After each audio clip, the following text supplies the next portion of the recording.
Hey everybody, it's GauntletX, and welcome back to some more Magic Arena, and today we're going to be playing another Arena Cube draft. Without further ado, let's get into the draft. We've got a huge green finisher with Craterhoof Behemoth. We've got a really good just army in a can with Chrome Host Seed Shark in blue. Lingering Souls is also kind of an army in a can.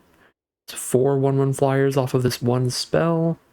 Adonto Vanguard's a pretty good aggro card if we want to go for aggro today.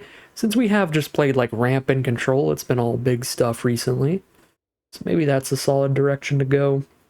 Again, early on you're just taking whatever strikes your fancy, whatever kind of archetypes you're interested in playing in Cube.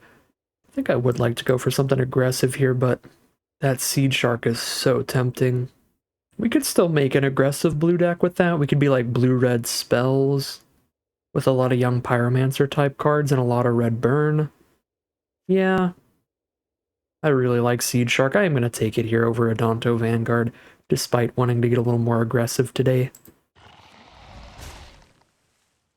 Alright, pack 1, pick 2, and now I kind of just wish I took the 2-mana 3/1 out of white, because Adeline is one of the best aggro cards, one of the best armies in a can, just period. Power equals the number of creatures you have, and every time you attack with anything, you're spitting out a 1/1 as well, which makes Adeline even bigger. Yeah, this card is spectacular. I am going to take Adeline here. I'm feeling aggro today. And even if we wanted to just go immediately into a more controlling blue deck, we probably just take a Strangle here as the most efficient removal spell. There's not a lot of control options in this pack, so I'll take an Adeline here. Pack 1, pick number 3, we've got an Iteration for the Seed Shark, we've got an Obliterating Bolt for the Seed Shark, and not much in white, just one seal away. I guess we're back towards speculating blue-red. Obliterating Bolt's a little more likely to make the cut, because we can Obliterating Bolt in a Boros deck going for red-white aggro, but we can also use this in blue-red spells with our Seed Shark, so this is probably a better pick, even though the Iteration will be a little stronger if we do end up in blue-red, and the Dracosaur will be a little stronger if we end up in white-red. Yeah, I'm just going to take the Bolt.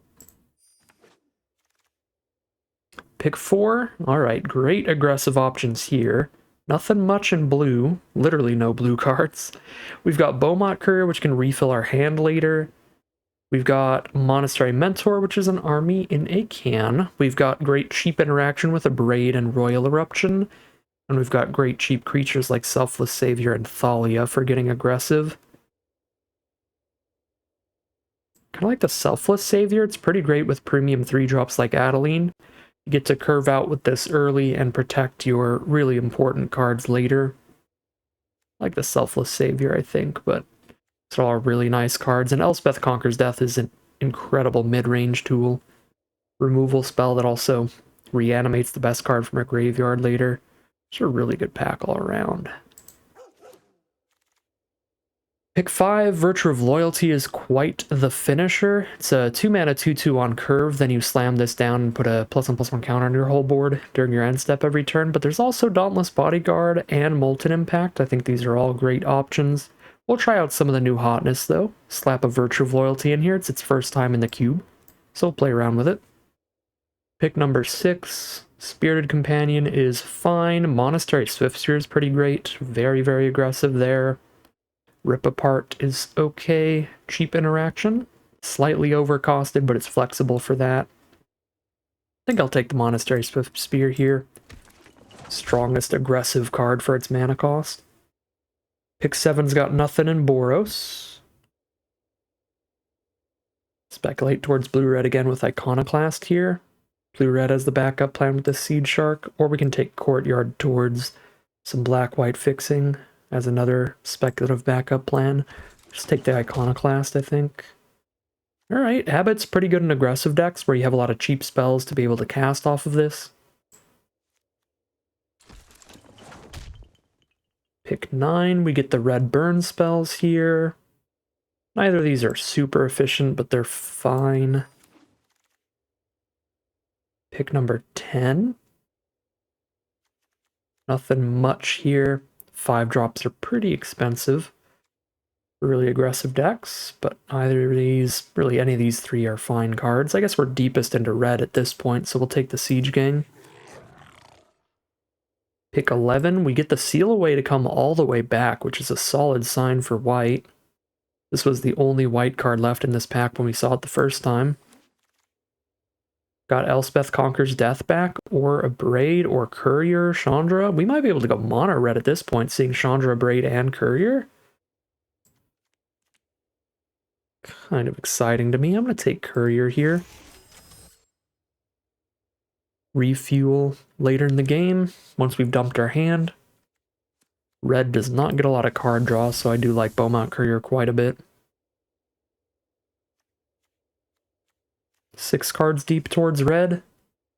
I think mono red is significantly weaker in this cube than it's been previously because they took out some of the best red aggressive cards. They just kind of keep nerfing it. They took out an Axe, they took out Kamano Faces Kakazan is the latest removal. And that's really disappointing because Kamano Faces Kakazan is just incredible. It was like the best 1-drop in the cube, so very sad to see that go. Alright, pack 2, pick 1, not much in white. Fateful Absence could be okay if we're super aggressive and we don't care about our opponent. Getting some extra card draw off that clue token. We've got Dragon's Rage Channeler for a very solid 1-drop, or Terror of the Peaks for a very solid finisher. That's about it. It's definitely one of the red spells, I think. It could be the Eiganjo. It's a pretty nice ability to have when you're flooded out. Get your bonus land to be a removal spell as well. So, non-creature spells. We have Devil's Play, Obliterating Bolt, Virtue of Loyalty, In the Trenches, Seal Away. Doing pretty good on non-creature counts, and there are artifacts, enchantments, instants, sorceries, lands, and creatures in this deck, so hitting Delirium doesn't seem impossible either. I'm going to keep taking 1-drops here to keep that curve really aggressive. Grab the Dragon's Rage Channeler over the Terror. We're just going to have less room for 5-6 mana plays than 1-drops in this kind of deck. Pack 2, pick 2, Field of the Dead. That is the opposite of what we're doing here, but I like to mention it every time I see it because I enjoy that card. We've got a Rekindling Phoenix at 4 mana that's almost impossible to kill. We've got a Seasoned Pyromancer at 3 that's okay card selection. We've got an Archangel Avacyn, which is really nice for that flash. Can be a blowout in the right instance, but it is a bit expensive and a little bit narrow. I think I'm just going to go for Rekindling Phoenix here. It's very hard to kill this card. You have to exile it, or you need to be able to kill it and kill the elemental token to deal with it. Pack 2, pick 3. Light up the stage with some great card draw out of red, and there's great removal out of white with Portable Hole and Ossification, and the really solid mid-range value play of the Restoration of Eiganjo. That's another great one. Take the red card draw here, get as close to mono red as we can be. It's tradition at this point. It's actually weird, we're on the 4th draft of this Arena Cube and I still haven't done mono red yet, so I gotta get there, come on. We might not though, there's no red cards in this pack, so this is History of Benalia for the super wide board state. 3-bit Inspector for the great value, although I do already have 4 other 1-drops. Or Werefox Bodyguard for removal on a stick, but I've got a good amount of removal separately here. I think I'm going to take History of Benalia, get a wide board state with that card. Pick 5, Welcoming Vampire is a fantastic card draw engine and an evasive threat all in one. Pretty high pickup for me. Could also take Volcanic Spite, but we saw pick 4, there were no red cards left, so this is not going to be a draft where we can get a red card out of every single pack and go full mono red. So I'm still going to take some white spells here, and we'll go Boros aggro. Save the mono red draft for later. We got 4 1-drop creatures, 2 2-drops, 3 3-drops, so looking for more 2-mana creatures. It's the only thing I really feel I'm particularly missing out on here. We definitely want to up our power levels so we can cut some cards like In the Trenches. A little bit of mana fixing would be quite helpful as well. A couple red-white dual lands, because we've got double red everywhere, we've got double white everywhere. So we could definitely get stuck off of the right colors of mana. Honestly, red-white dual lands are probably higher picks than anything else here. Untapped red-white dual lands, that is. We're aggressive enough that taking a Triome that has red and white in it isn't going to be that exciting. Still probably worth it. but not a massively high pick. But I would take like the red-white shock land or the red-white check land over just about anything at this point. Pack 2, pick 6, we're definitely not a Sunfall or a Day of Judgment kind of deck here. We don't want a board wipe. We can take a Rabbit Battery for an aggro card, which is an okay one. Never been that impressive to me. Or there's a Swords to Plowshares. Just kind of a break seal in case of emergency button, because we really don't want to give our opponent life gain unless it's an emergency, but this is such an efficient removal spell that I think it's still worth it. The card's just pretty insane. Pick 7, we get a Searing Blood that's pretty hard to cast, double red there. We've got a Shatter Skull Smashing, which is nice, giving us removal if we're flooding out. Playing this over the 17th land feels pretty nice to me. We could also take Felidar Retreat, which buffs the board, or a big threat like Wormcoil.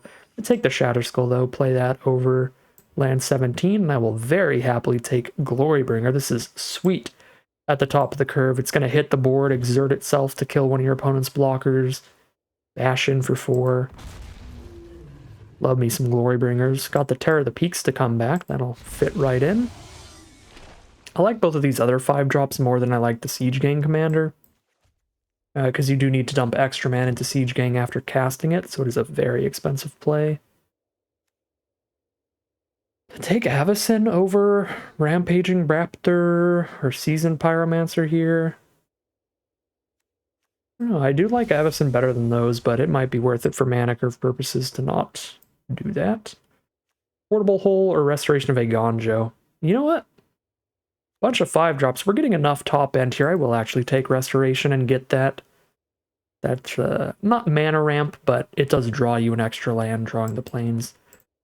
Make sure you hit at least 4 mana that game, because it's 3 mana to play this, then it picks up the 4th land, so it helps get to 5-drops, even if it doesn't directly, like, immediately ramp into them. It gives you the land for your hand. So, yeah, a little higher on top end than I'd want to be. Usually want to be super hyper aggro, but this looks fine here. Pack 3, pick 1. Well, there's Embercleave. It's a complete blowout, just randomly kills your opponent decently often. I'll take that here. Feel like we should be able to wheel the Showdown of the Scalds and get some more great card draw into this deck, but if we don't wheel it, Shivan Devastator, Archangel Elspeth, these are solid backups. But Embercleave is going to be the pack 1? No, the pack 3, pick 1 here. Pack 3, pick 2, Lightning Bolts. Most efficient removal like ever printed. Also Captivating Crossroads for the fixing, but it does hit the board tapped early if we're the starting player. Which is definitely a downside. I'm going to take Lightning Bolt here. Pack 3, pick 3. Restoration Angel looks pretty fine, fits into the curve pretty well, and we've got some decent enter the battlefield effects to maybe flicker. Not a ton of them, but flickering a card for a Welcoming Vampire trigger, or just untapping a creature is fine. Flickering an Abbot could be okay if we have extra mana up. It's just also an efficient creature for its mana cost. Like, it's good stats for the cost. We could take Lurrus as well, but we can't play a Lurrus in the companion slot. We've got tons of too expensive permanents. Pack 3, pick 4. Flames of the Firebrand here. Also a Krenko for an army in a can, an Evangelist for an army in a can, Maul the Skyclaves to turn any of our small creatures into just a must-kill threat. Lauren for main deck artifact enchantment removal, another pretty sweet pack. I think I'm going to go for the Evangelist here, go wide, try out the new stuff again, get some Battle Cry going. Still liking the interaction quite a bit. We'll take a Legion's Landing here over Fight with Fire as the only competition. Very happily take a Bloodthirsty Adversary here, although Wandering Emperor is a sweet card too. More control than aggro, because the strongest ability is generally to be exiling tapped creatures, but still a strong card. Magda can ramp into your big stuff early, which is pretty explosive, but I really like the flashback ability of the adversary. So if you top deck it later, it's still great. Quintorius is good too, but we've got a chunk of 5s here. We want to work on getting more cheap threats still. I can Usher the Fallen here over Pillar. Again, I've got Bolt, Swords, Obliterating Bolt, Glorybringer, Werefox Bodyguard. Yeah, it actually is slightly lower than I'd want it to be. Actually will take Pillar of Flame. A little bit more cheap interaction. Okay, none of this is going to get played. Well, Kellen could actually. 2 mana, 2/3. Every time it attacks, you basically surveil one, and if it's a creature with mana value 3 or less, you just draw it. It's a lot of creatures with mana value 3 or less in this deck. Shivan Devastator even counts towards the Kellen, so I kind of like that combo here. It's a top-end card that also works with Kellen. Another Bolt kind of spell, Electrostatic Bolt here. Dragon Master Outcast basically a 6-drop because it doesn't do anything till 6 lands, so pretty slow. Take the blast. Alright, well, we get to make some cuts, make some choices here. The biggest flaw with our deck is easily going to be the mana base. Yeah, I'll play Quintorius. Quintorius is more new hotness. We get to try out like all the new red and white cards in the cube this time around. Yeah, our biggest flaw is going to be the mana base here. Hitting double red and double white at the same time with no dual lands is going to be rough. But, I mean, the cards are powerful, as always in cube. This is a 2-drop creature. Okay. 52 cards. We get to cut 12 here. We're at 18 creatures, so we can cut a few of those. 18 creatures plus 19 with Virtue of Loyalty. 20 with Legion's Landing. 21 with History of Benalia. So we get to cut like 4 or 5 creatures and still have a pretty high count here. Probably keeping all the cheap stuff. Lowering some 3 mana plays. Yeah, let's cut some 3 and 5 mana cards here. So I've got a lot of that. So Siege Gang, again, 5 mana to play it and then dump even more mana into it to actually do the thing of shooting things. Feels like a lot of mana. Terror of the Peaks is a little bit better in a bigger deck where you're playing larger creatures after it and getting massive pings off of it. The Avacyn and the Glorybringer are more immediately impactful. Like the second you play them, they do something. Glorybringer kills something, Archangel saves something. And the Shivan Devastator's flexible where we play it early on in the curve sometimes. So I like all those better than these two. So I'm going to drop those two. I mean, I gotta get rid of something here, so I might get rid of Werefox Bodyguard, because Adeline's just such a good army, and it can. Welcoming Vampire is a card draw engine. Restoration helps get to these 5-drops and stuff. Maybe Restoration's a cut. I also like that it's a potential creature that also triggers Prowess for Swift Spear, triggers the Surveil with Channeler, gives us another enchantment in the deck as well for Delirium for Channeler. There's a lot of solid synergies for Restoration here, I think. And then Evangelist is another army in a can kind of card that's pretty sweet. I think if I'm cutting any other creatures, I kind of want to do that to the Bodyguard here. And then cut the slowest non-creature spells, which is like In the Trenches, probably even a Devil's Play, honestly. Maybe Swords, because it's life gain.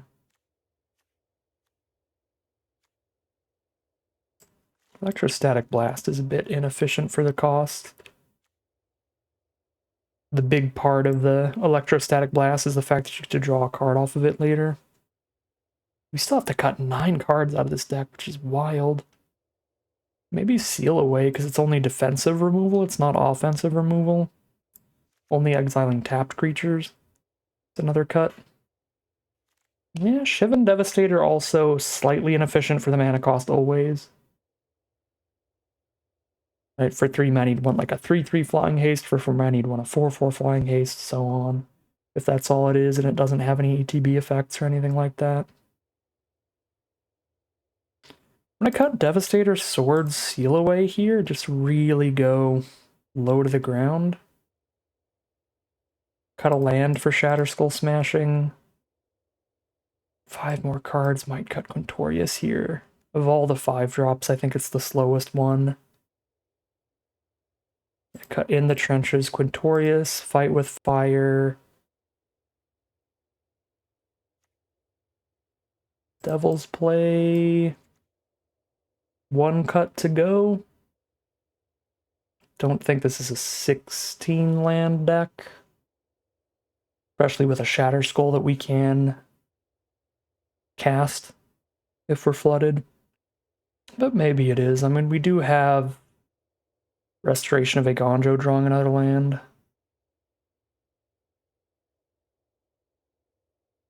And we are generally aggressive. We've got a lot of 5-mana stuff to do, because even the Virtue has a 5-mana ability on the backhand.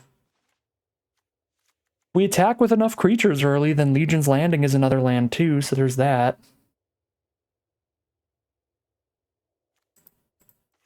Sure, I'll go 8 plains, 8 red sources. Split it right down the middle here. 15 lands plus Shatter Skull Smashing, and call it a deck there. Alright, here's a look at our final deck list for today. We're on a Boros aggro deck. Pretty standard stuff here. Just a great curve of really cheap creatures to get rolling with. And a lot of cheap interaction to help try to clear a path to beat down with all of these threats. We're just trying to outrace our opponents, getting a wide board state quickly, attacking in for 1,000,000 damage, maybe using a massive finisher like an Ember Cleave or one of these giant 4/4 flyers to top things off. So really consistent, really aggressive deck here. Plenty of little bolts to shoot blockers, or many of these can shoot our opponent's face as well to finish them off. Just a little bit of everything you want in these Boros kind of aggro decks here. The one flaw that we have, the one thing I'm concerned about, is the mana base. We've got several double white cards and several double red cards, but we don't have any dual lands, so we are going to find ourselves in positions with 3 plains and a mountain and a phoenix stuck in our hand, or 2 mountains and a plains and an Adeline stuck in hand. But outside of the mana issues, I think this looks pretty consistent, pretty aggressive, and pretty solid. So we'll see how it plays out for us as we head into the gameplay. Alright, here we are on the play for game 1. Get things rolling here. Turn to Kellen, see if we can draw into a bunch of creatures off that. It'd be pretty sweet. Draw the 1-drop off curve. Sad day every time. Sadness on the stack. Could have been chipping in with a 1/1 here. We're going to attack first in case I hit a 3-drop creature. Alright, it's a Swift Spear. A little awkward that it's a haste creature, and we're going to play it without the haste, but that's fine. Is value.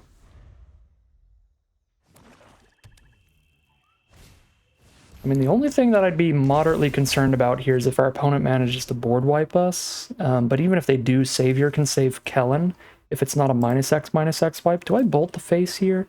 Because I'm going to cast Restoration next turn. 2, 3, 4 damage. Probably not. I could see an argument for that, though. And now, I might History of Benalia instead. And if I bolt the face here, it's like bolting in the face for 4 damage. If I draw another... Oh, yeah, I was going to say, if I draw another creature, I think I've got enough action to just bolt face. Not the smashing to clear out a blocker, and now if they don't board wipe, they're just basically instantly dead.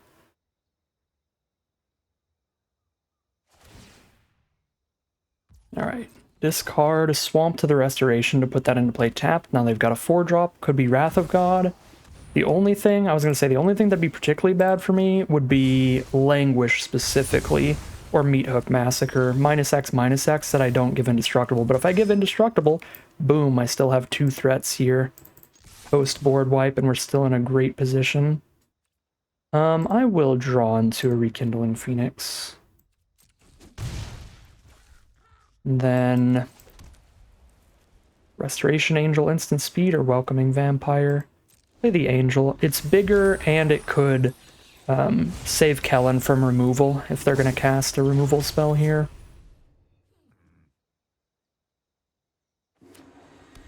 Can't flicker the History of Benalia, which is a little bit sad. Oh, they're going to kill my token? Yeah, that works. I cannot Restoration Angel a token, or it'll just be exiled forever anyway. Dang, they got me. No Restoration Angel value. But I still kind of have to cast it to start beating down in the sky.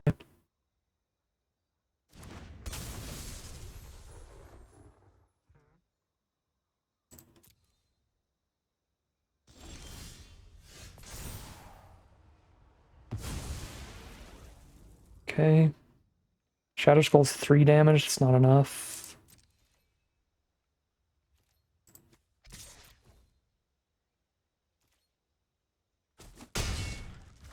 Not loving the Shatter Skull here, but I mean, it is better than just a 3rd mountain, which is what it would be if we didn't run Shatter Skull in this deck. Vraska's Contempt, that's pretty good. Exile the card that can come back from grave, so that it can't.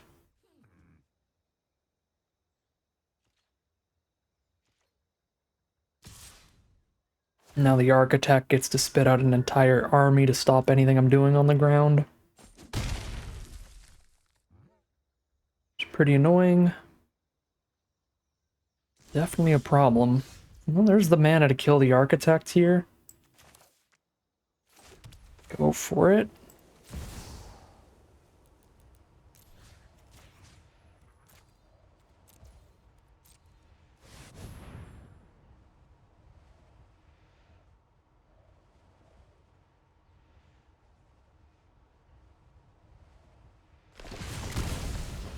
So on board, they can still just activate K with a Frost Dragon and block Kellen with a 3/4. Which means I guess they just block Restoration Angel with the same thing here. Yeah, this is kind of rough. We need more creatures. Or we're just bouncing off their lands now. No! Even more action. At least they had to discard a card to that Bitter Triumph. It was a double green card though, so I don't know how on earth they were planning to cast that. There's the first forest. Oh god, we're gonna get Approach of the Second Sun here. Gain 7's already a big deal, but that is also card draw engine. Or not a card draw engine, a win condition. I got mixed up because I cast my own card draw engine. One day I'll learn how to commentate Magic the Gathering videos. We have to kill them in 5 turns, 6 turns. 1, 2, 3, 4, 5, 6. Yorion. I have to break through a Yorion somehow now. Well, I can draw a Welcoming Vampire card, and now Adeline's a 5-power attacker. That's a big draw. 5-power attacker is big enough to send into the Yorion. I guess we send in with everybody. Only one of these is Trump attacking. They probably kill the Welcoming Vampire. I'm gonna draw an Embercleave. Decline? Now it's under the Beaumont, so I can do it right now on Adeline? Hold the phone. Okay. Well, that's incredible. I see the Embercleave, I keep it, I exile it to the Courier, I can sack the Courier to put it in hand and just cast it right now on this combat. They might just be dead, then, because Adeline's going to be a 5-power double strike trampler. I'm going to lose the Courier, so Adeline goes down to 4/4 base stats, but it's 4/4 with +1/+1 double strike trample. Which I think just means they're dead. Yeah, I don't think they have any way to block where they're not. Like, even if they put Yorion on Adeline, I kill that first strike, trample over for 5, deal 5, 6, 7, 8, 9. Yeah, they're just dead.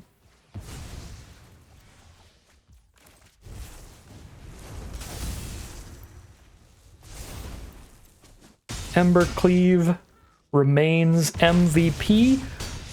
Pretty scary approach to the Second Sun there, but then the card draw, the Kellen, the Welcoming Vampire, the Courier, that was like 3 bits of card draw all working together. Really, really good stuff to keep us digging for our win conditions in the end and finding the Embercleave to do so. We are at 1-0 now, heading into Game 2. Game 2. Mana base is working great so far. We've got the double white for the turn 3 history. I think we'll take that. If we had dual lands in this deck, that'd still be really helpful here, because we could play like a red-white shock land turn 1, so that next turn I could hit them and light up the stage before I play land for turn. Having to light up the stage after playing land for turn is a little awkward. Oh, well, I can't light up the stage anyway if they kill my first creature.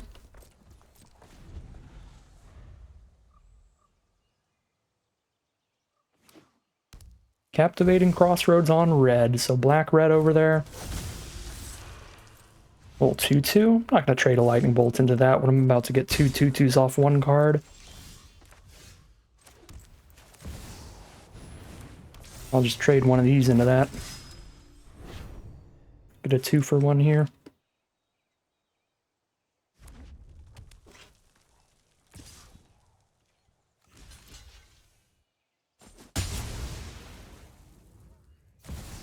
Crucius. That I will absolutely Lightning Bolt, because it is a very big problem. Lets them discard a card and get something with higher mana value every turn. I need a second red source down, so I think I'm playing Shatterskull tapped this turn. And bolting Crucius. That way next turn I go Plains Glorybringer and just go ham. I guess I can play this untapped by shocking myself for 3, but it's an aggro mirror, so shocking myself for 3 is a genuine cost. So I'm just gonna not do that.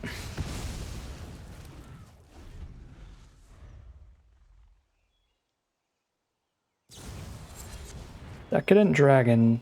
That's actually really good in this matchup, because my cards are all going to be good for a Rakdos aggro deck. Yikes. I hate that it exiles face down as well, so we don't even know what's coming. They hit a 1-drop. That's pretty good. And they hit 2 1-drops? Dang. One of which is Beaumont Courier, which is great. Refuel them there. Alright, well. Do I exert to kill a Beaumont Courier? Probably, because as soon as they cast this dragon, I just run into that. I can't kill a dragon with Glorybringer anyway. Maybe I should just light up a stage this turn, though, because if I Glorybringer and I draw into another land, then I'm really stuck, so I actually might just light up a stage for now. Because I'll still have a 2-2 up to block the 1-1 Courier at this rate, and probably something else off of light up the stage. Sure, 3-3 flyer. That's kind of awkward, actually, because it has to attack into a 4-4 flyer, so it'll just die. If I don't draw more interaction... I mean, it's better than not casting it, because if I don't cast it, it stays in exile forever anyway. So even if it just trump attacks into a 4-4 flyer, like, it is what it is. Maybe that means Glorybringer gets in and doesn't trade into Dragon on our first swing. Ooh, that's a hit. Post-combat, we can Lightning Bolt the Decadent Dragon, and then Glorybringer can get through in the future. Yeah. And we do it post-combat, right? So I could light up the stage again.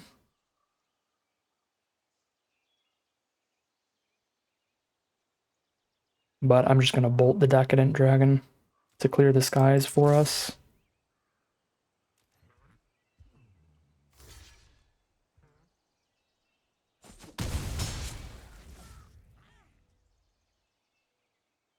Pay a red and 2 any number of times. I can only afford to do that once.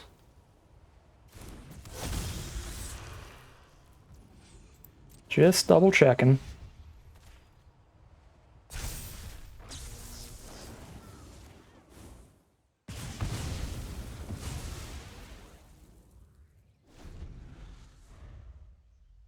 Things are still looking pretty even here.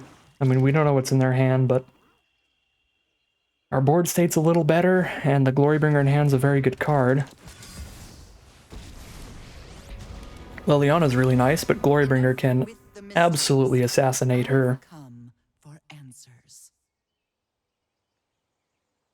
Probably minus and pick up their Decadent Dragon, get another 3-for-1. That is actually very good. I'm calling the shots here. Yep, Decadent Dragon, they're going to draw 2 more cards out of our deck. And get the dragon again. Archangel, pretty sweet. when our Glorybringer runs into the Decadent Dragon. Okay, we've had a lot of live draws here. What the heck does this do? Keeps getting counters when it hits us. It's got Menace. I guess I'll just kill that thing.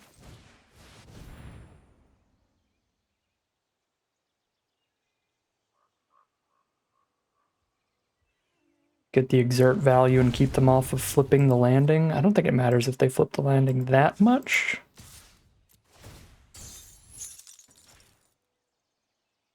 Because they don't have another white source, but they will get treasures off of the Decadent Dragon eventually. So I don't know. I'm done here. Still feels nice to guarantee the Glorybringer kills something, even if it dies to removal sometime soon.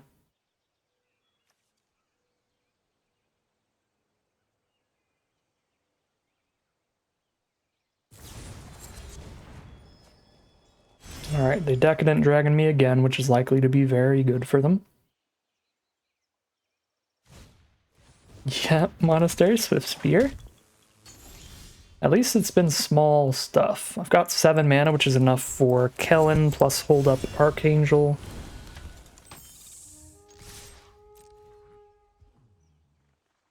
Highly doubt I'm casting an Archangel in response to a double block here. Like, yeah, I'll just take a trade.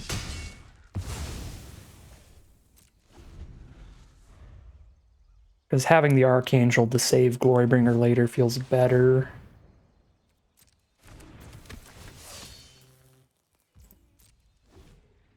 Well, that's annoying. They get to re-exert it. That's actually probably one of the filthiest cards you can possibly...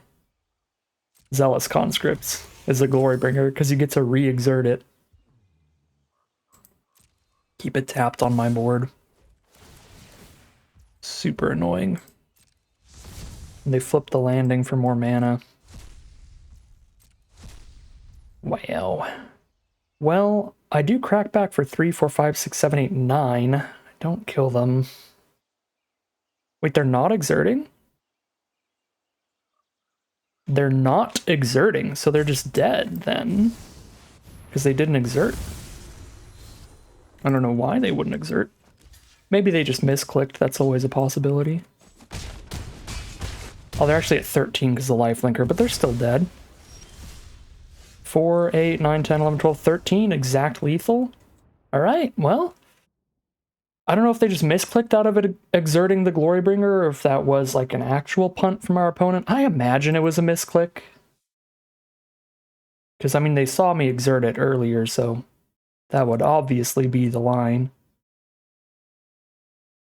Yeah, probably just an unfortunate part of playing Digital Magic. They just clicked all attack because they didn't know that the way that exert works is you can't click the all attack button with it. That's one of the kind of annoying things with playing Magic digitally, is it's not the most instinctual thing. When you're playing in paper, you would just tap the whole board, and then you would put your little exert counter on Glorybringer. You'd be like, I'll exert the Glorybringer with this attack. But you can't do that digitally. You can't click all attack and then say you've exerted Glorybringer, so...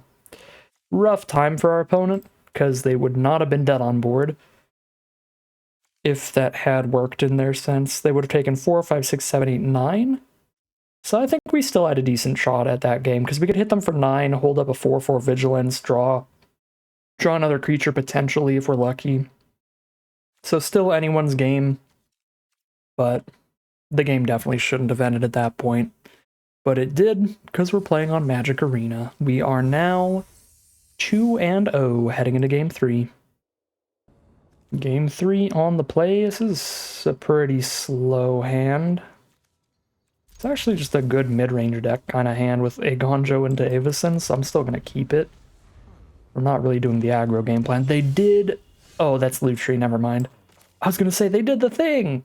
Not really. Lutri's just free. You just can put it into any cube deck. I thought they had Lurrus over there, because I saw the swamps, but they do not. Lurrus actually requires a lot of deck building towards it. You can only have permanents with mana value 2 or less in your deck. Playing against a black-white deck with Ophiomancer, which is going to be pretty annoying.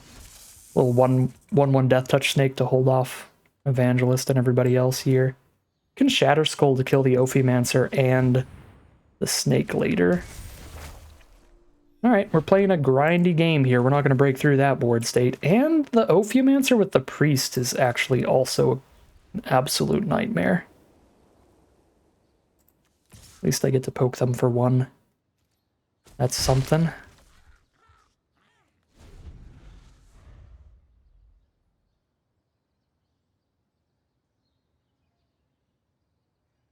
Probably should have played Shatter Skull Smashing past here.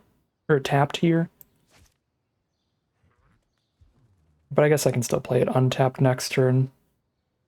But that way I wouldn't have had to shoot myself if I don't draw into a land, and now if I don't draw into a land, I will have to shoot myself.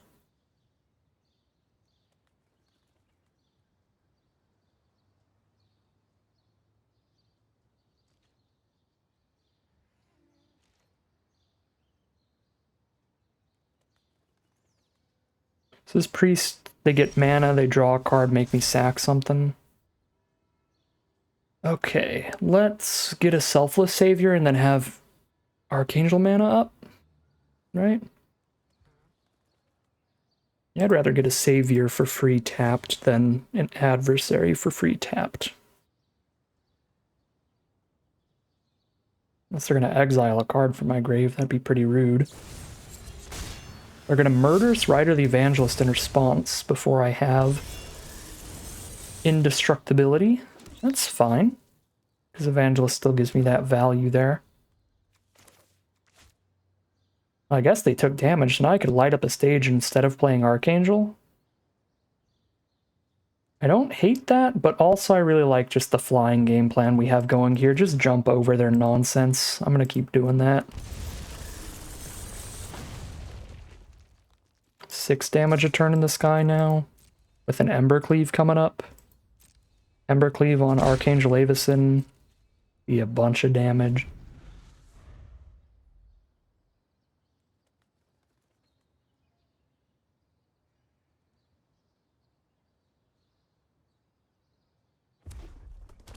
Alright, black, white, and red. There's a Lolth. The spiders are annoying. But I've got the Embercleave to break past the spiders here.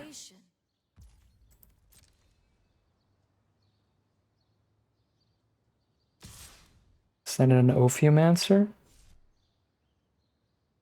I would have been very happy to see that. Just kill it with the Archangel. The snake is a free send, because they just get a new snake in the end step anyway. There's no reason not to. I guess unless they really want it to be able to block, but they've got plenty of blockers here. Good turn from our opponent, choosing not to attack there. If they went for like any attacks, that would have been really bad. I mean, the snake attack, it would have been the same. They would have just had an untapped snake still. Actually, they would have got a counter on Wolf. For having a creature die, so that would have been fine.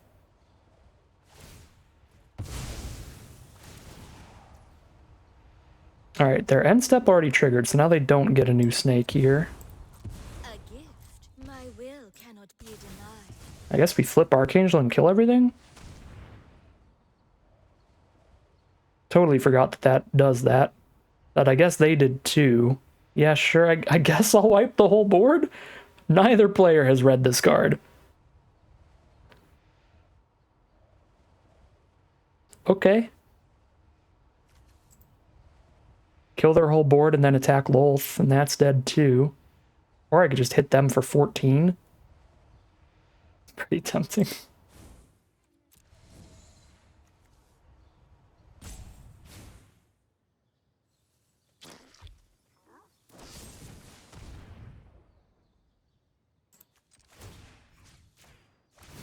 What is going on right now?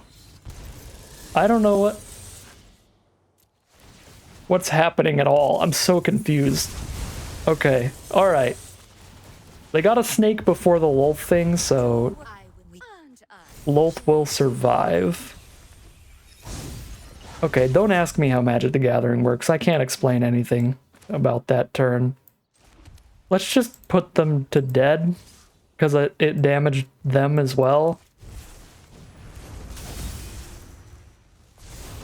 Yay, I did big brain. I know what's happening. See, I expertly crafted that endgame scenario of those damage and board wipe. We're 3-0 heading into game 4. Super fast hand here with double white again. The luck has been insane starting off. Like, not that this hand's like super incredible or anything, but just like every time that we've had like an Adeline or something in the opener, we've had the double white. Ooh, well, this is a great start. Bolt the Mana Dork to slow them down. Put a lot of pressure on them real quick. We've got the card to give the Adeline indestructible.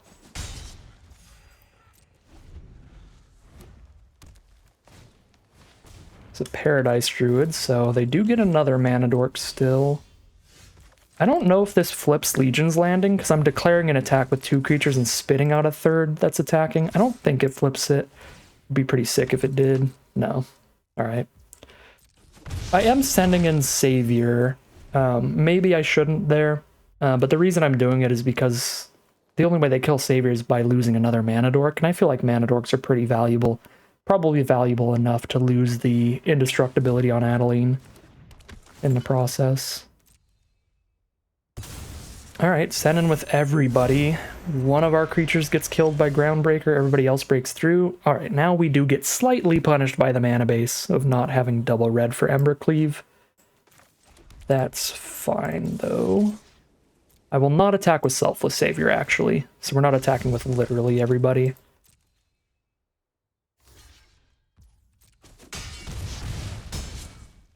Because I don't want Selfless Savior to be the one that dies on this attack.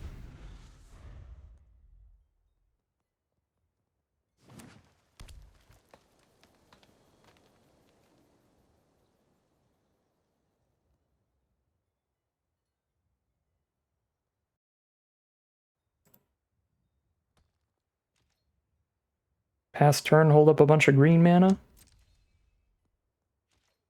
I don't know what kind of instance green has, honestly. I think we just play the Angel for maximum damage. I still have the indestructible trick on board with Selfless Savior. Why can't I submit 0? Oh, I have to click one and then say decline? Alright, cool.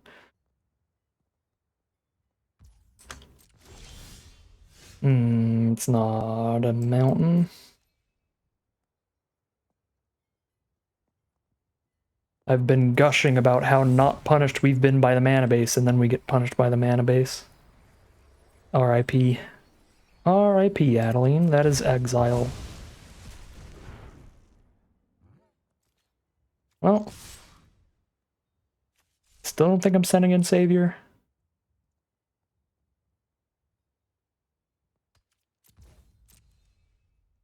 Our opponent would be super mega uber dead if we had a second red source here.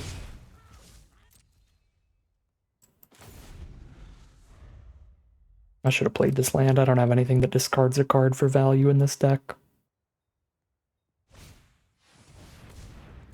More mana ramp.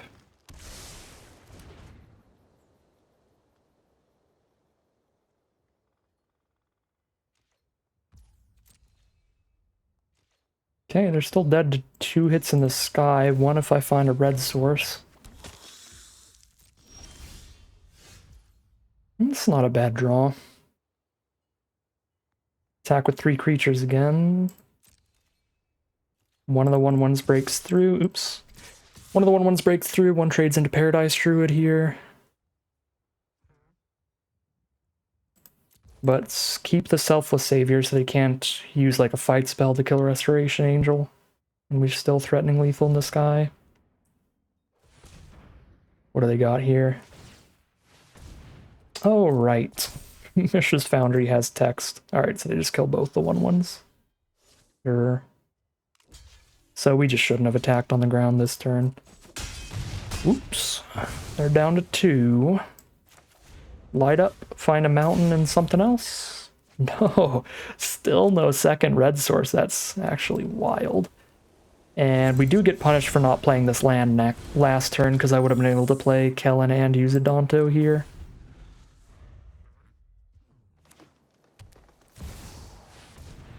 God dang it, not like this.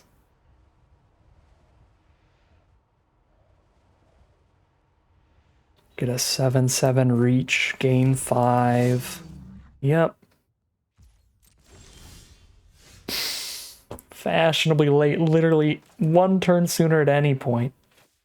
Well, at any point before this exact turn, and we would have won. But since it hit in this exact turn, we don't.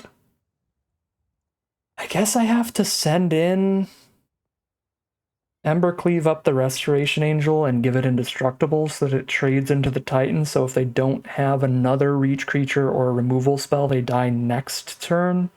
It's our best bet, I guess.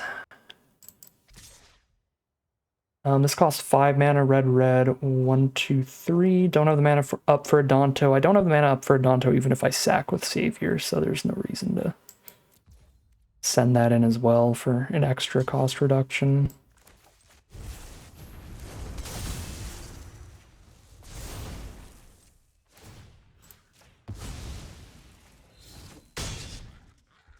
Alright. Cross our fingers, the green deck does not have a lot of removal. Green generally doesn't, but when they get to this much mana, they can do some insane things.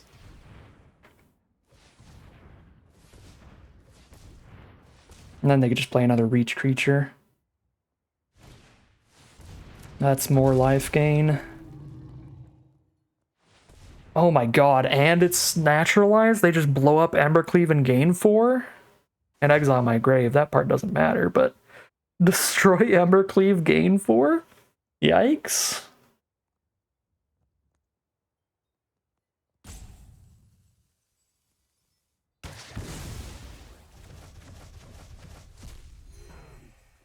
Wow.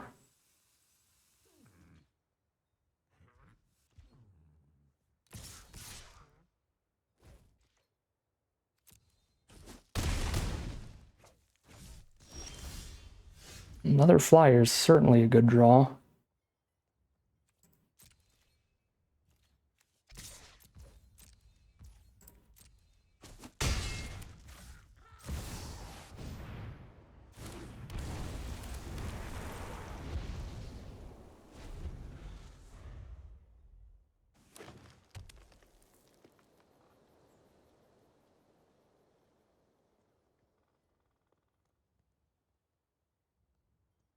They're dead on board again without more interaction. They have gone runner, runner, runner for a few turns here, though. Oh. Well, we die. +6/+6 trample to their board. You got it.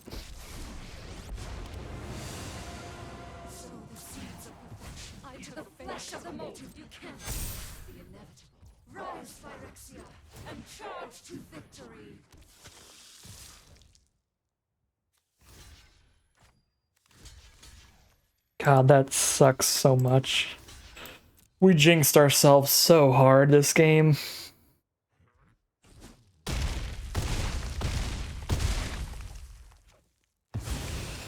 Couple loose lines in there for sure.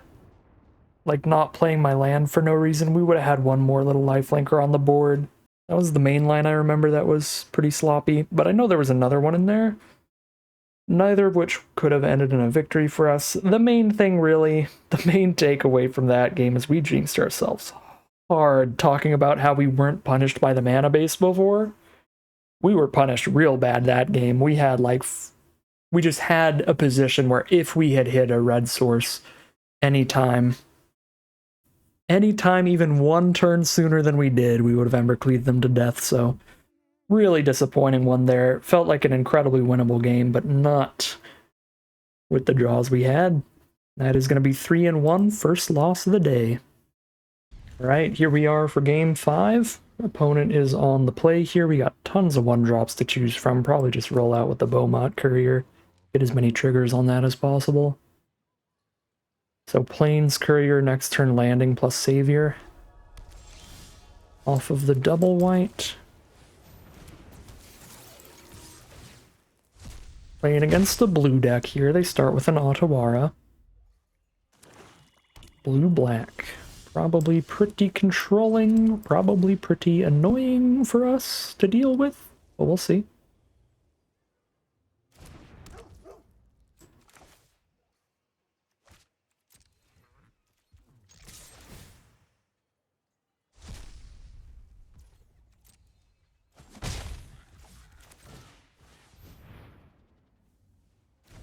Really only worried if they have a board wipe in the opener.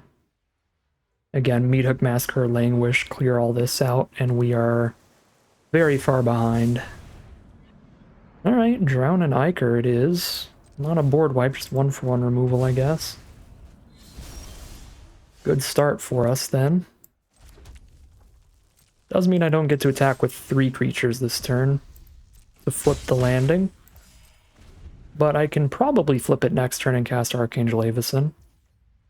Well, probably is more like maybe. We'll see. They'll probably counter this with that open mana here. Maybe not. They don't counter it. Do I get to declare an attack with all 3? If I get to declare an attack with all 3, that might just be game because we flip this and we have indestructible to the whole board at instant speed. Please let it flip before you do something. Okay, that works. I can cast Avacyn post blocks here. I'm gonna do this. If they've got the board wipe, they got us. But they don't have the board wipe, they're just gonna concede there. I was gonna say, I don't think they'd be playing the way they have if they did have a board wipe. Although, they are still stuck on 3 mana there, so they could just be really making sure they survive till they cast the 4 mana Languish, so it was still potentially anyone's game. Like, if they had a Languish in their deck and they drew into it there, boom, like, we're kind of out of it then. I guess Welcoming Vampire plus Adonto is a great combo to keep us in the game. Little card draw engine going there. Yeah. Would have been hard to win if they did board wipe, including the Avacyn, on a future turn, but they did not. They scooped them up and we're 4-1 heading into Game 6. Here we are on the play with our mono red deck for Game 6. Let's go.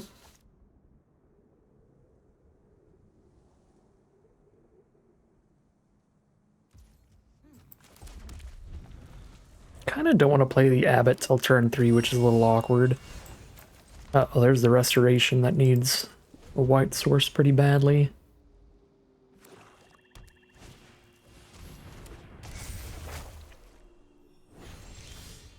Alright, Abbot.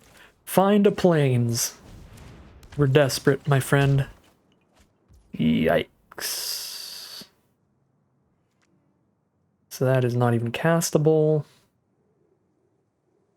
Well, tapped Shatter Skull into Rekindling Phoenix it is, I guess.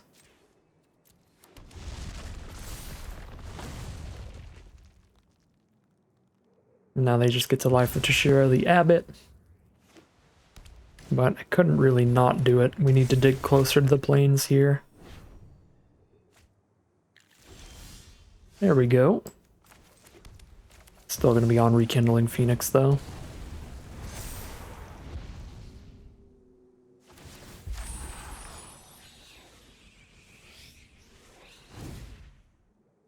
Right now we're just against black-white mega value. They got blue lands, though, so it's Esper here. Esper, mid-rangey, control-y stuff. Probably not a super good matchup for our slower hands like this. Yeah, exile removal. Definitely disappointing. See what Light Up the Stage can find for us. At least since they did shoot themselves a little. Finds Virtue of Loyalty. Can do that for 2 mana. Can only cast one thing this turn no matter what. I can still Virtue next turn.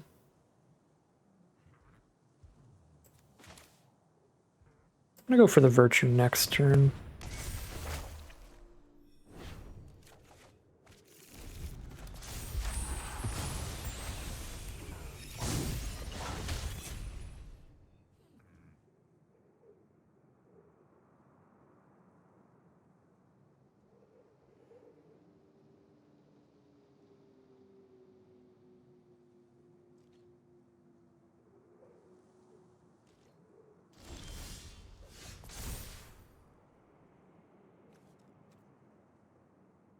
Get the land into play here. Play 2 lands this turn. Actually, I can take an abbot. Hold up, that's cooler. Ambercleave. These have been some garbage hits, Abbott. You're fired.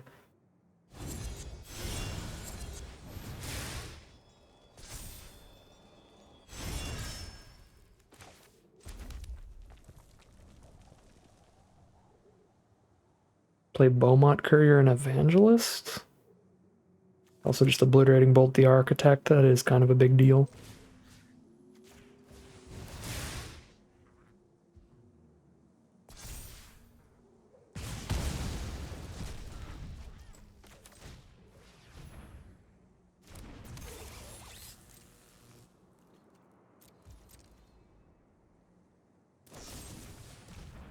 Cut down my 2/2 token. Sure.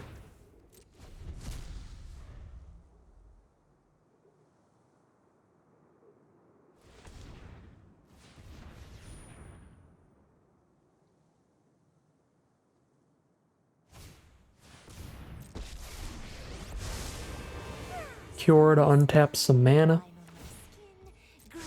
One drop ripples and grows.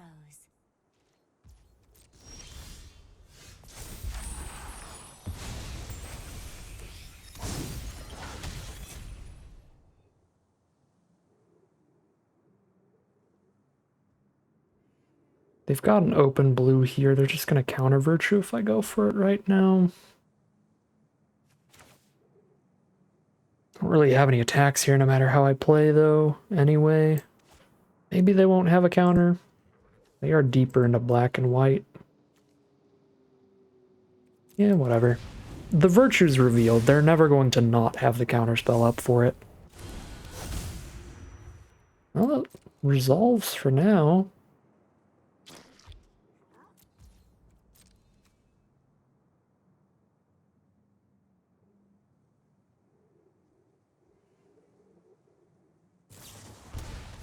Vraska's Contempt the Abbot? Sure. Not even the Architect? It's interesting. Maybe they have enchantment removal for the Architect or something, but if they have enchantment removal, they just use it on the Virtue of Loyalty, I imagine.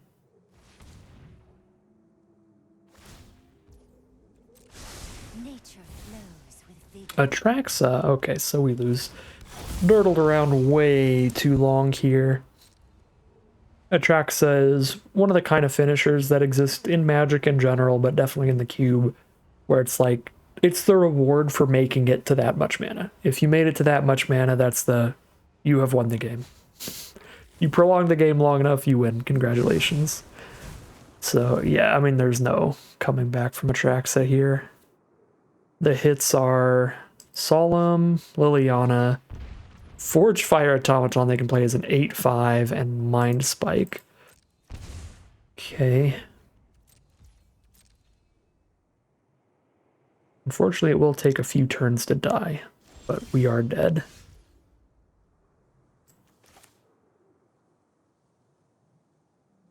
I guess Architect plus Glorybringer kills Atraxa, but only if they block. And then the Glorybringer's exerted anyway, so yeah, that's not going to do anything right now.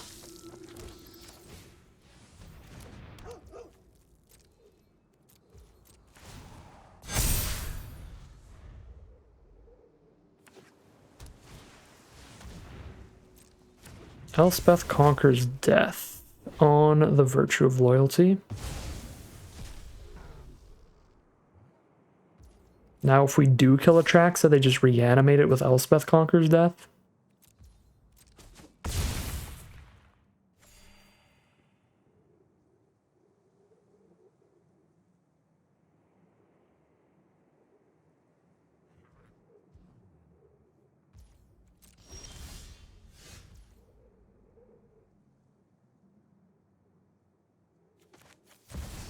Guess we get 2 creatures to go with the battle cry. Let me attack all. They gain 7, take 4, 5, 6, 7, 8, 9, 10, 11, 12, 13, 14. But then they just gain 7 again on the attack. Yeah, it's just not getting anywhere close.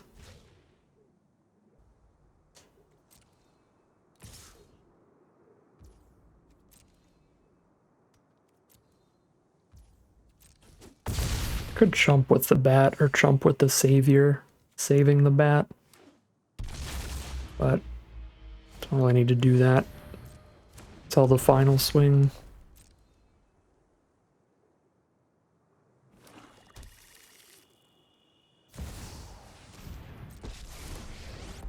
There's Liliana, the Glorybringer, away now. Yeah. And I don't appreciate it when people touch things.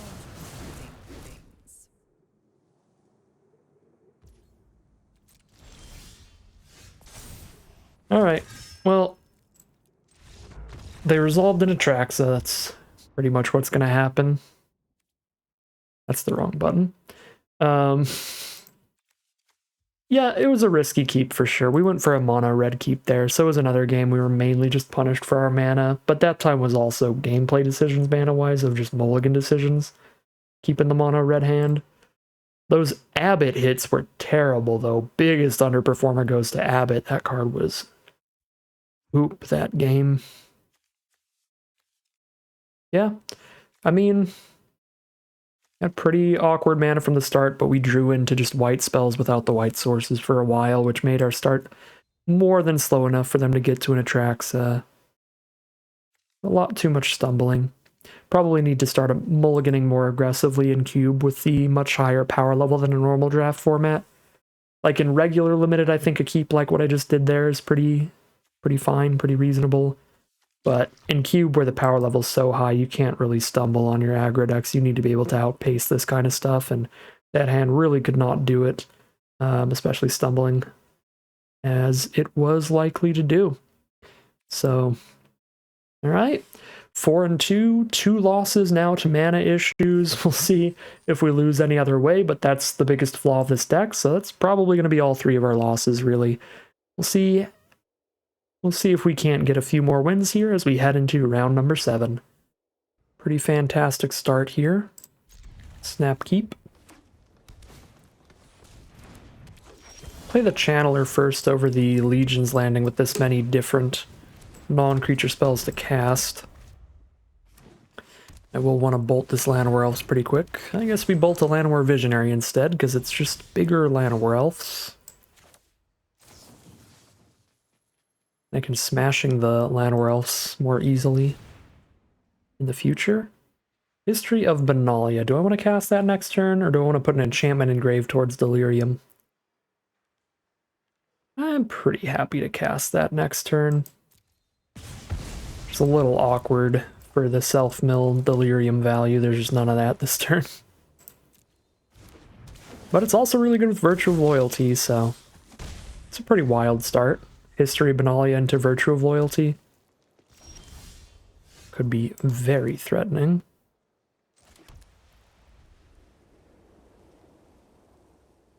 I'm pretty down with these trades.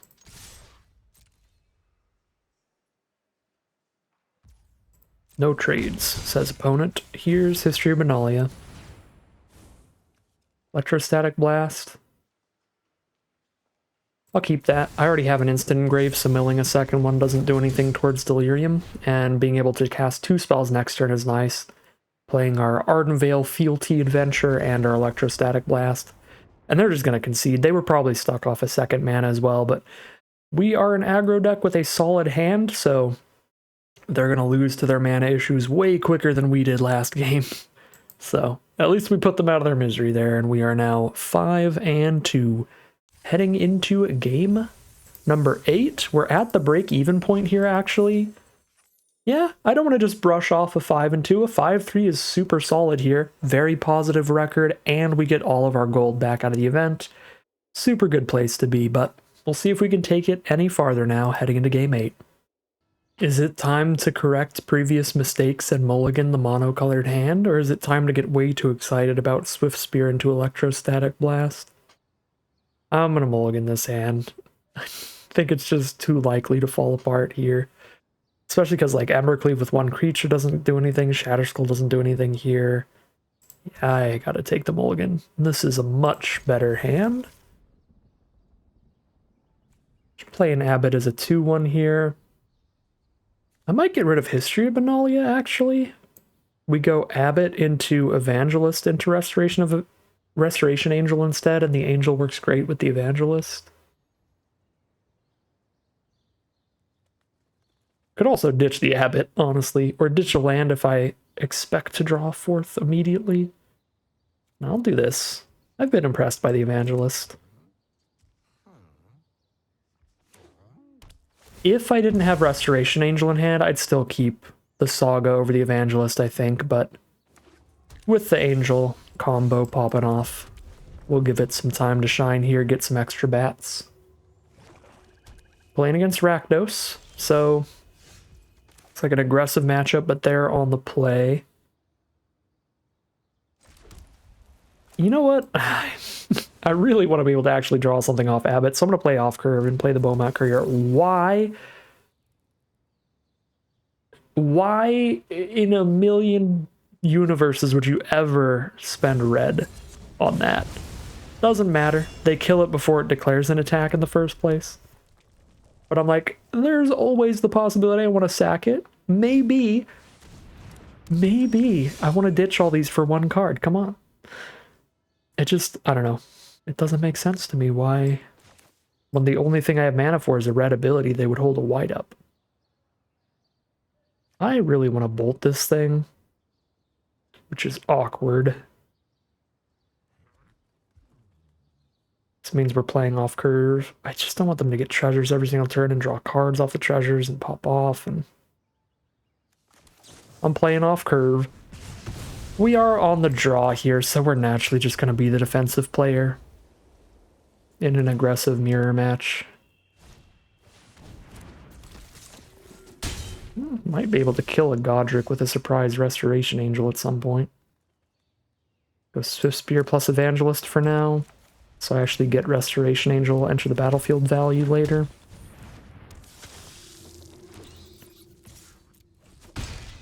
Godric is really big, though. If they trigger Celebration, that thing's a 4/4 flyer every time it attacks. So that's kind of terrifying. But I did just, like, immediately get a super wide board with the Evangelist, which can get a lot of Battlecry damage in. But it'll be hard to outrace Vran's ability as well, draining us for 2 life every time we kill one of their creatures. Only once each turn, but that's still a massive trigger. Collective Brutality. Kill the Evangelist. We just get the bat then. And we don't get the Restoration Angel value. Awkward. Nor do we get the Battlecry. That is very sad. Could light up the stage so Swift Spear can attack here. Or I just hold up Restoration on blocks. I guess I can threaten to trigger Prowess and attack with everybody, and they shouldn't block. I'm just going to send in for 2.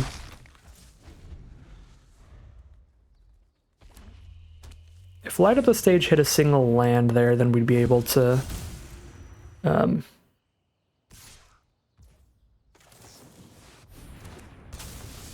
Light Up the Stage plus Restoration Angel there.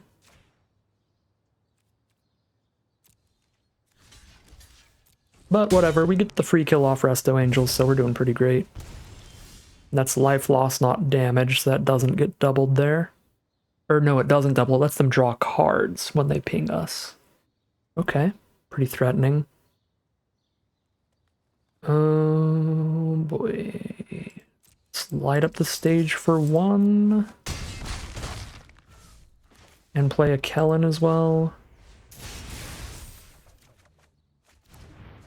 Find a Pillar of Flame for Vran. Next turn. Find a land for this turn. Off Restoration. Feeling okay. But if they start bolting our face, they're drawing a lot of cards and potentially just going insane. Strangle on Swift Spear.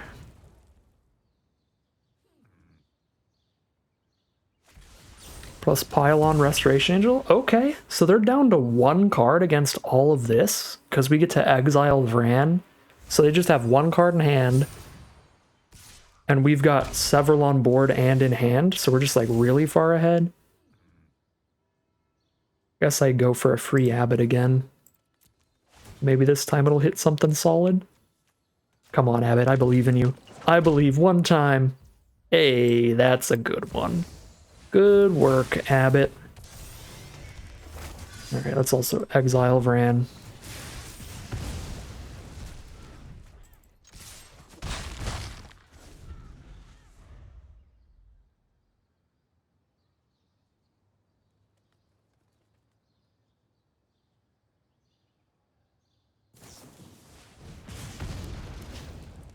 Searing Blood lets them draw 3 off of Virtue of Courage. That can turn things around. Depending on the cards it finds, it's multiple blockers. Urborg Scavengers being a really good one. It exiles a creature, get a +1/+1 counter, and all the abilities of whatever it exiles. Which could be Menace, could be Flying. Well, that was a really good draw. The Scavengers there. I've got the Electrostatic Blast to finish it off after it blocks this turn, and it kind of has to block.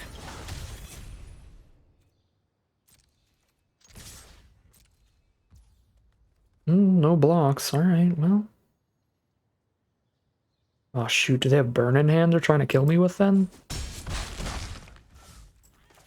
Really did not expect no blocks there. Maybe we should have held one flyer back in case that was the plan. But even if I held one flyer back, when it attacks it becomes a 4/4 Flying Menace. So I still couldn't block it. Oh my god. Extinction Event on even. Exiles everything but my Architect and both of their creatures get to stay. Wow, that's a big yikes. These draws from our opponent have been just perfection there. They don't have the mana to buff this Knight right now. So I can blast the Knight to hit for 3. But they outrace us with the Urborg Scavengers. If I don't top deck something. So one final draw step. Oh! The Lords of RNG are in our favor today. While I even get to Welcoming Vampire and get a draw trigger off this Architect. They're just gonna top deck literal Lightning Bolt. Okay, that's not Lightning Bolt. No! What is that? That's 2 damage? 2 damage is not lethal. Bombardment, they can sack the 1/1 to deal 1 to me, and Bastion drains me for 1 life. That's not lethal.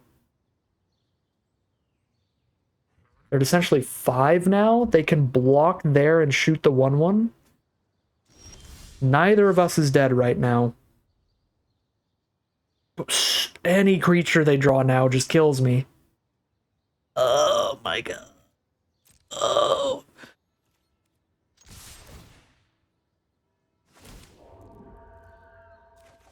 No! We were supposed to top deck lethal. I've got Lightning Bolt in here. Oh, I already used it. Never mind.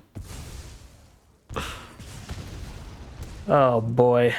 Now they've exiled the land out of the way thanks to that Virtue. Final draw step for our opponent. Any creature kills us. Oh my god. I'm gonna have a heart attack playing this game. That was a major back and forth there. We got into a position in the mid game there where I thought we were really, really favored, but that Virtue of Courage like popped off with the Searing Blood. The Searing Blood to kill one of our creatures and draw 3 off the Virtue, drawing into the Knight to block with the Urborg Scavenger for the threat, and then just kind of kept popping off a little bit from there. Luckily they hit a land clump in the very end, but that was a terrifying Terrifying game. But there you go. This has been the best deck we've had so far, win rate wise. Probably because it's been the simplest one to play.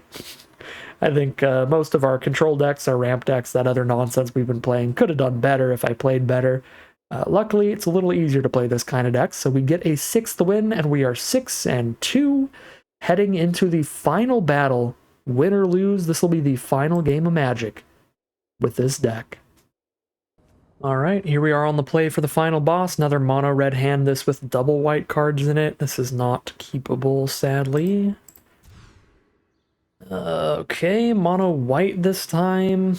At least the red cards are single red. I'm not mulliganing to 5. We may lose all 3 games to mana issues, which would make sense. That's the biggest flaw of our deck, but it would be sad. I bet that just exiled a mountain from us.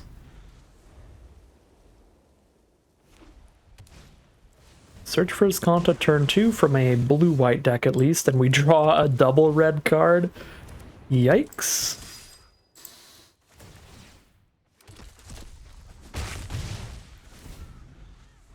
I hope we get to see what's exiled under the Beaumont Courier when the game ends, so we can see all of our mountains. Oh god, we hit another double red card now, and they've got the Borrower for Adeline. Slow down our damage a bunch. At least that gave us something to cast this turn, so we're not just doing nothing with our 3 mana there since we didn't hit land 4 for Restoration Angel.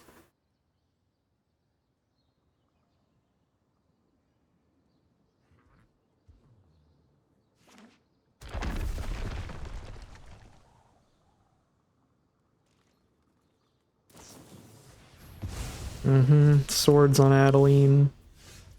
Wow.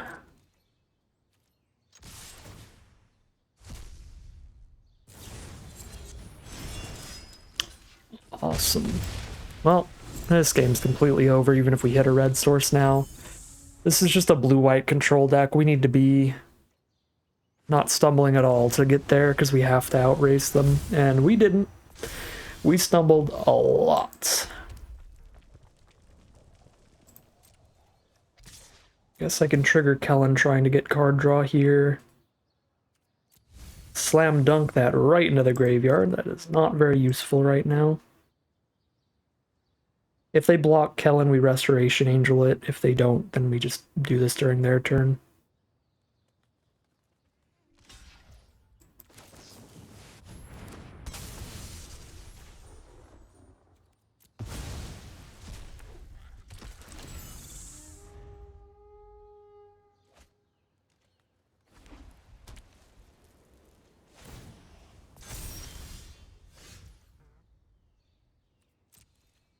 This is pretty bad.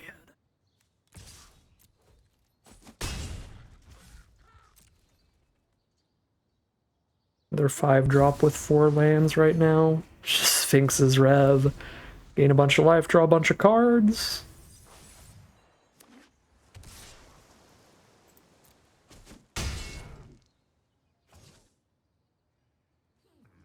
I mean, their plays have been slow enough that if we had perfect mana throughout the game, we probably would have won, but we've stumbled so much that it doesn't really matter how slow they're getting things going. They're just going to be miles ahead in the late game since they have a lot more 2-for-1s, 3-for-1s, card draw, and big spells, as control decks tend to do.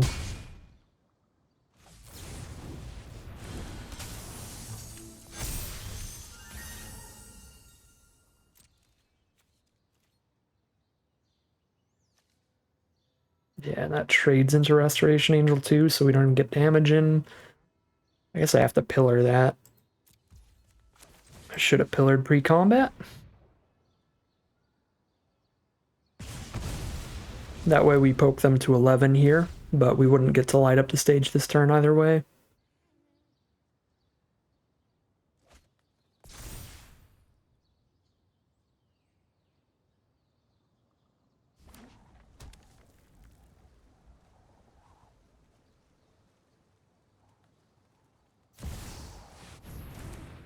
Yep.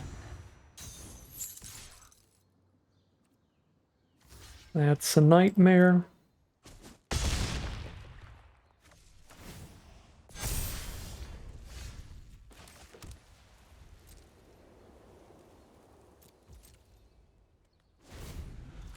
At least we could Avacyn mana here if they don't have a counter spell. That feels monumentally unlikely, though.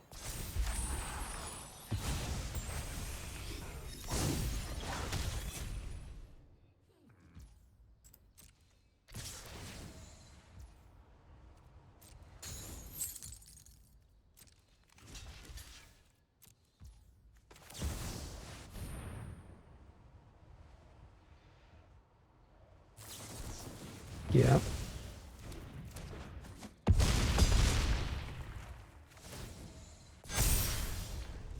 Okay. Rough ending there. Rough losses all around. I think we had a pretty good deck with pretty terrible mana. And that really shows you the value of picking up dual lands, shock lands, fetch lands, anything like that. Even when you're just a 2-color strategy, you can definitely lose some games to mana issues.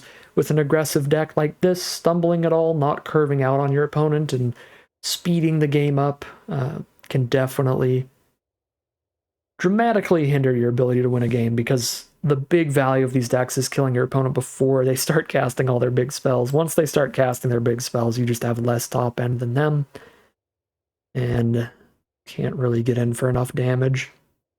They'll have a firm lock on the game by then. So yeah, I mean, all 3 losses were mana issue related.